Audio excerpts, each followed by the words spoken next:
Mister نکامورا ان 6 جاپانیوں میں شامل تھے جن کا تعلق بدھوں کے مشہور مذہبی مرکز نیجی سے تھا اور جو ہمارے تبلیغی گروپ کی کوششوں سے مسلمان ہوئے تھے۔ نیجی ٹوکیو سے تقریباً 100 کلومیٹر جنوب میں انزان شہر کے قریب واقع ہے۔ نکامورا کا اسلامی نام سعد رکھا گیا۔ یہ صاحب خاصے امیر تھے، ذاتی حیثیت میں بھی بہت اچھی شہرت کے حامل تھے اور صوبہ یامنشی میں خاصا اثر و رسوخ رکھتے تھے۔ اسلام سے ان کے اخلاص کا یہ عالم تھا کہ انہوں نے محض دینی تعلیمات کو سمجھنے اور اسلامی معاشرت کا ادراک کرنے کے لیے پہلے پاکستان اور پھر ہندوستان کا سفر اختیار کیا اور دونوں ملکوں میں معقول وقت گزارا۔ السلام علیکم ورحمۃ اللہ وبرکاتہ۔ بسم اللہ الرحمن الرحیم۔ اللہم صلی علی محمد وعلی آل محمد۔ ہم مسلمان کیوں ہوئے، اس سلسلے کی آج کی شخصیات کا تعارف لے کر آپ کی خدمت میں حاضر ہوں۔ آج کی شخصیات 2 جاپانی بہنیں ہیں۔ ان کے متعلق اسلام لانے کی داستان بیان کی جائے گی۔ آپ سے گزارش ہے کہ میرا یوٹیوب چینل سبسکرائب کر دیں اور بیل آئیکن بھی پریس کر دیں۔ تو اس کا داستان کو جاری رکھتے ہیں۔ مسٹر سعد کی 3 بیٹیاں تھیں، بڑی شادی شدہ تھی اور اس کا شوہر ایک پریس کا مالک تھا، جبکہ دونوں چھوٹی بیٹیاں غالباً جڑواں تھیں اور ٹوکیو یونیورسٹی میں آخری سال کی طالبات تھیں۔ دونوں انگریزی ادب کی اعلیٰ تعلیم حاصل کر رہی تھیں اور سعد کی انتہائی خواہش تھی کہ کسی طرح یہ دونوں لڑکی اسلام قبول کر لیں اور پھر دیگر جاپانی خواتین میں اشاعت اسلام کا ذریعہ بنے۔ اس مقصد کے لیے انہوں نے مجھے خط لکھا کہ میں اپنے رفقا کے ساتھ کسی وقت ان کی بیٹیوں سے ملاقات کروں، انہیں اسلام کی ترغیب دوں۔ چنانچہ فون پر دن اور وقت طے پا گیا اور ہم ایک روز جناب سعد کی بڑی بیٹی کے گھر پر پہنچ گئے، جہاں دونوں چھوٹی بہنوں سے ہماری ملاقات ہوئی اور اسلام کے بارے میں ابتدائی گفتگو بھی ہوئی۔ لیکن ہم نے محسوس کیا کہ اس گھر کا ماحول اسلام پر گفتگو کے لیے کسی طرح بھی موزوں نہیں ہے، اس لیے ہم نے ملاقات ملتوی کر دی اور انہیں دعوت دی کہ وہ اگلے جمعہ کو ہماری رہائش گاہ پر تشریف لائیں، جہاں انہیں پرتکلف پاکستانی ڈنر بھی کھلایا جائے گا۔ دونوں بہنوں نے ہماری دعوت خوش دلی سے قبول کر لی۔ پروگرام کے مطابق اگلے جمعہ کے روز شام کو نکامورا سسٹرز ہماری رہائش گاہ پر آ گئیں۔ ان کا والد سعد نکامورا بھی ان کے ہمراہ تھا۔ ہمارے گروپ لیڈر الحاجی پاکستانی تھے جو بے پناہ دینی اخلاص و عمل کے ساتھ ساتھ کھانا پکانے بھی ماہر تھے۔ انہوں نے کئی طرح کے مزیدار کھانے تیار کر لیے، لیکن دونوں بہنوں نے صاف کہہ دیا کہ وہ اس وقت تک کھانے کو ہاتھ نہیں لگائیں گی جب تک اس امر کی وضاحت نہ کر دی جائے کہ اسلام میں عورت کی کیا حیثیت ہے۔ پتہ چلا کہ کسی شخص نے انہیں ورگلایا ہے کہ اسلام میں عورت سے جبر اور تشدد کا رویہ اختیار کیا جاتا ہے۔ اس مذہب میں عورت کے کوئی حقوق نہیں ہے، اس کی حیثیت محض باندی کی ہے، عیاشی کے سوا اس کا کوئی مصرف نہیں، اسے مردوں کے مساوی حقوق حاصل نہیں بلکہ اسے تفریح اور مسرت کا حق بھی سلب کر لیا گیا ہے۔ ہم اس صورتحال کے لیے تیار نہیں تھے اور سچی بات ہے کہ دونوں بہنوں کے اس سوال اور اعتراض سے نپٹنا بہت مشکل لگا، لیکن جیسا کہ ہمارا معمول ہے ہم نے اللہ سے دعا کی اور اسی کے فضل و کرم سے میرے ذہن میں بجلی کی لہر کی طرح کچھ باتیں آ گئیں۔ میں نے دونوں لڑکیوں سے کہا کہ آپ خود اپنی آنکھوں سے دیکھنا پسند کریں گی کہ خود اللہ نے خالق کائنات نے آپ کے اس سوال کا کیا جواب دیا ہے؟ دونوں نے جواب دیا کہ بالکل، اس سے اچھی بات اور کیا ہو سکتی ہے۔ تب میں نے قریب پڑے ہوئے بک شیلف سے پختال کا انگریزی ترجمہ قرآن اٹھایا اور سورہ احزاب کی آیت نمبر 35 کا ترجمہ ان کو سنانے لگا۔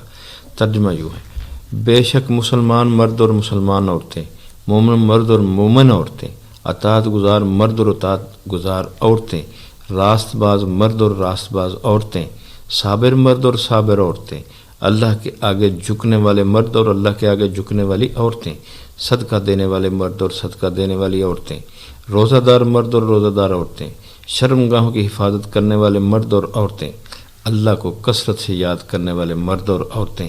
اللہ نے ان سب کے لیے مغفرت اور بڑا اجر مہیا کر رکھا ہے۔ میرے مشاہدے کے مطابق یہ پہلا موقع تھا جب میں کسی غیر مسلم پر قرآن پاک کے مقدس الفاظ کا حیرت انگیز طور پر فوری اثر دیکھ رہا تھا۔ دونوں بہنوں کے چہرے مطمئن و پرسکون تھے۔ دونوں نے بیک زبان کہا، کیسی مکمل مساوات ہے مرد و زن میں۔ تب میں نے انہیں بتایا کہ اسلام کی روح سے دنیا و آخرت میں عزت و عظمت پانے میں عورت کا کوئی ثانی نہیں، جنت تک اس کے قدموں میں ہے اور اس کا ہر رشتہ محترم و مقدس ہے۔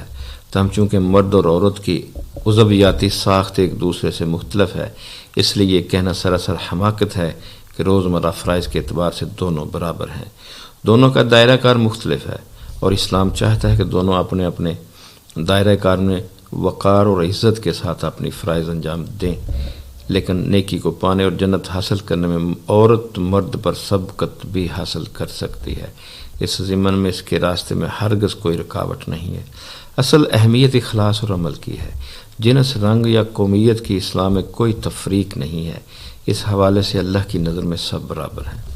میں نے دونوں بہنوں کو بتایا کہ پیغمبر اسلام صلی اللہ علیہ وسلم کے دور میں سب مسلمان اس حقیقت کو جان گئے تھے اور اللہ کی رضا حاصل کرنے کے لیے مرد اور عورت سب کو کوشاں رہتے تھے اور نیکی کا حکم دینے اور برائی سے روکنے کا فریضہ سبھی انجام دیتے تھے۔ پیغمبر اسلام صلی اللہ علیہ وسلم نے خواتین کے حقوق اور عزت کے حوالے سے بہت سے احکامات صادر فرمائے ہیں۔ میں نے دونوں جاپانی بہنوں کو سورہ الحجرات کی آیت نمبر 13 کا ترجمہ بھی سنایا۔ لوگو، ہم نے تم کو ایک مرد اور ایک عورت سے پیدا کیا ہے اور پھر تمہاری قومیں اور برادریاں بنا دیں تاکہ تم ایک دوسرے کو پہچان سکو۔ در حقیقت اللہ کے نزدیک تم میں سب سے زیادہ عزت والا وہ ہے جو تم میں سب سے زیادہ پرہیزگار ہے۔ یقیناً اللہ سب کچھ جاننے والا اور باخبر ہے۔ دونوں بہنیں اپنے باپ کی طرح سلیم الفطرت تھیں اور اس گفتگو سے خصوصاً قرآنی تعلیمات سے بہت مطمئن نظر آ رہی تھیں۔ بات ختم ہوئی تو دونوں نے اس خواہش کا اظہار کیا کہ کچھ دیر کے لیے انہیں تنہا چھوڑ دیا جائے تاکہ وہ باہم مشورہ کر سکے۔ چنانچہ دونوں نے دوسرے کمرے میں چلی گئیں اور چند ہی منٹ کے بعد واپس آ کر انہوں نے کہا، ہم دونوں اس نتیجے پر پہنچی ہیں کہ سارے مذاہب میں صرف اسلام ہی سچائی کا علم بردار ہے اور اس نے عورت کو جو حقوق اور عزت عطا کی ہے وہ بڑی ہی خوش آئند اور مسرت انگیز ہے۔ اس لیے ہم دونوں خوش دلی کے ساتھ اسلام قبول کرتی ہیں۔ امید ہے کہ آپ حضرات اس معاملے میں ہماری رہنمائی کریں گے۔ اس پر سب لوگ بہت خوش ہوئے۔ میری مسرت کا تو کوئی ٹھکانہ نہ تھا۔ ہم نے اللہ تعالیٰ کی حمد و ثنا کی اور دونوں بہنوں کی خواہش پر کھانے سے پہلے دونوں کو کلمہ شہادت پڑھوایا اور ہلکا اسلام میں داخل کر لیا۔ انہوں نے بڑے جوش و خروش اور محبت و احترام سے کلمہ شہادت کے الفاظ ادا کیے۔ ہم گواہی دیتی ہیں کہ اللہ کے سوا کوئی عبادت کے لائق نہیں اور ہم گواہی دیتی ہیں کہ محمد اللہ کے بندے اور رسول ہیں۔ ہم نے ان کے اسلامی نام رکھے جو انہوں نے بہت پسند کیے۔ ایک کا نام میں بھول رہا ہوں جبکہ دوسری کا نام آمنہ تھا، نبی اکرم صلی اللہ علیہ وسلم کی والدہ ماجدہ کے نام پر۔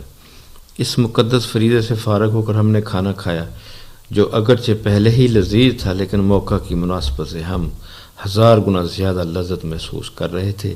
مسٹر سعد نکامورا سب سے زیادہ خوش تھے۔ ان کی زندگی کی سب سے بڑی خواہش پوری ہو گئی تھی۔